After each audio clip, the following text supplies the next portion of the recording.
In this video, I'm going to show you how you can color grade your videos in Filmora using color wheel. If you found this video helpful, I'll kindly request that you support me by liking my video and also by subscribing to my channel.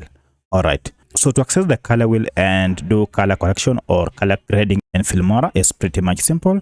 All you need to do is to go ahead and add your videos on your timeline. Once you have added it, go ahead and click on the video and then click on this edit option that will be active. From this, go ahead and then go to color here and click on it. Now under color, you can see we have quite a number of options here, and among them is color wheel. So if you click on color wheel, now this will go ahead and expose the color wheel. From here, you can now begin your color grading, selecting various color or by adjusting the color on these color wheels.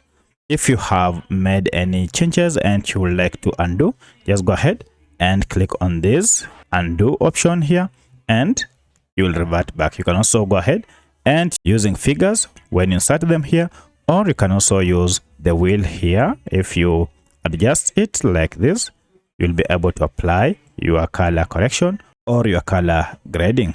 And once you have finished your changes, now go ahead and click on save as custom to apply them on your videos. So if you have any other question, kindly let me know in the comment section. Otherwise, thanks for watching and let's meet in the next video.